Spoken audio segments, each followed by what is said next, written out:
¿Qué tal? Les saluda Miguel Ángel Serna Alcántara, quien les da la bienvenida, esperando que el tema de esta conciencia ciudadana sea de su agrado y provecho.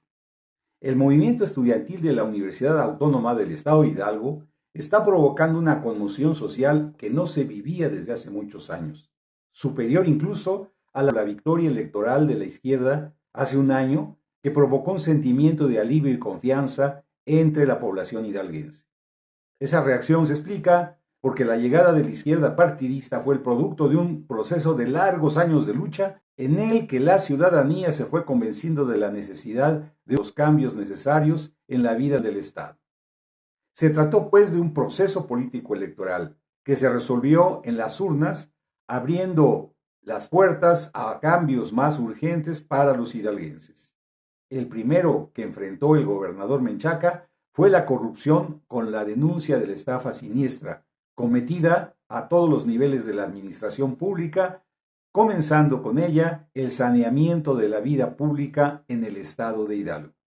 Pero hay otras transformaciones que no pueden partir directamente de las decisiones de gobierno, sino de la voluntad de la sociedad o de una parte de ella dispuesta a empujarlos. Solo que en estos casos la sociedad se divide entre quienes comprenden los movimientos de transformación como un peligro a lo establecido y quienes lo ven como oportunidades que da la transformación política para ir más adelante. Así sucede con el caso del movimiento estudiantil en la Universidad Autónoma de Hidalgo, que como el de 1968 enfrenta a la sociedad hidalguense con situaciones inéditas que lo mismo causan entusiasmo que temor, porque se trata de enfrentar un grupo de gran influencia política que ha llegado a contar con un poder tan desproporcionado que desequilibra la convivencia social por el peso que tiene sobre individuos, familias, futuros personales y formas de ver y pensar el mundo, debido al control sobre la educación con que se han formado decenas de generaciones de profesionistas o preparatorianos, los cuales constituyen en lo que podríamos llamar la sociedad ilustrada de nuestro Estado, aunque lo sean a la manera en que ha convenido a los viejos intereses del sistema, derrotado electoralmente, pero que continúa vigente en los ideales, valores individuales, sociales y políticos prevalecientes en la sociedad hidalguense. Es por ello que una gran parte de la población aún trata de entender lo que sucede como una lucha entre los integrantes de las altas esferas del poder, tratando de adivinar quién o quiénes y por qué están actuando como promotores de lo que sucede en la Universidad de Hidalgo, quién trata de desestabilizarla con propósitos políticos, quién o quiénes intentan llevar agua a su molino. Algunos señalan a personajes del pasado como Omar Fayad o Miguel Ángel Osorio Chong y hasta Jesús Murillo Caram, exgobernadores hidalguenses, todos universitarios que enfrentaron las ambiciones de Gerardo Sosa Castellán, líder perpetuo de la universidad, por llegar a la gobernatura del estado, que por sus propios intereses desearían despojarlo de su reino. Puede en parte ser cierto, pero por el descrédito que también los acompaña, resulta difícil que pudieran hacerlo.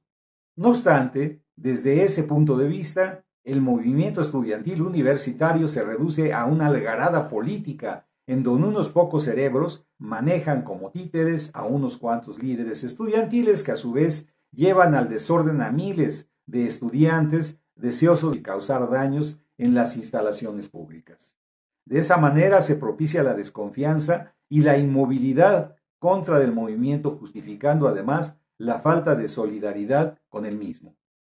Esta ofensiva interpretación de los movimientos estudiantiles ya lo escuchamos desde 1968, cuando el gobierno de Gustavo Díaz Ordaz pregonaba a través de sus medios de información que el movimiento estudiantil de entonces era promovido por el Partido Comunista,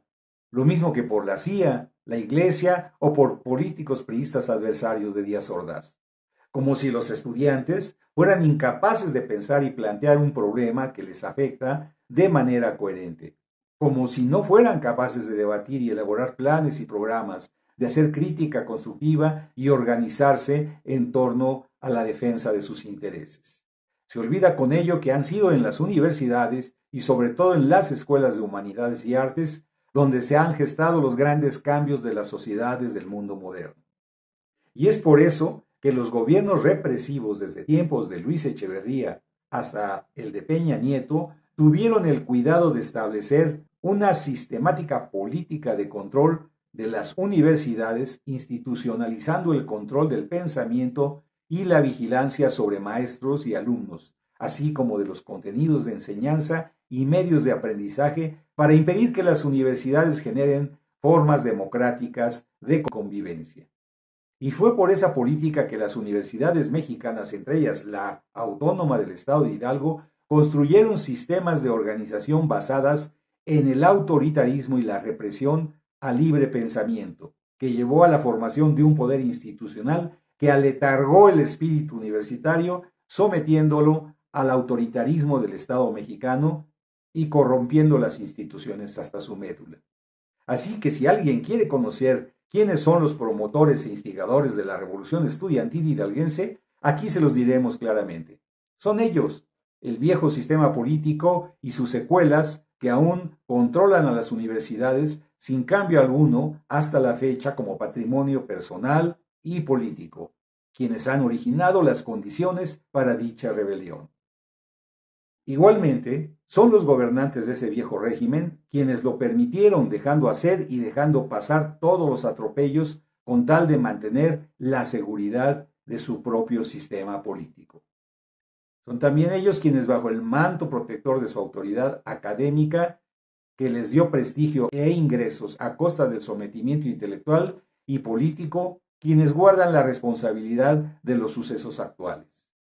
Los jóvenes estudiantes de 2023, como en el 68, en el 71 y en otras tantas rebeliones estudiantiles, están dando el ejemplo de un auténtico espíritu democrático, de un cambio generacional que puede conducir, si no es reprimido o cooptado, a un cambio en las condiciones sociales, económicas, políticas y culturales de nuestra sociedad. Nadie más que ellos pueden impulsar el cambio en una sociedad conservadora y atemorizada todavía por los poderes fácticos del pasado, que deben ser rebasados si es que queremos que la cuarta transformación sea una realidad y no una simulación política como tantas otras del pasado. La conciencia ciudadana debe acompañar a los muchachos y protegerlos. No nos hagamos a un lado. Gracias por su atención y nos despedimos de ustedes recordando que vivos se los llevaron y vivos los queremos. Ayotzinapa aún está en la memoria de la sociedad. Gracias por todo y hasta la siguiente semana.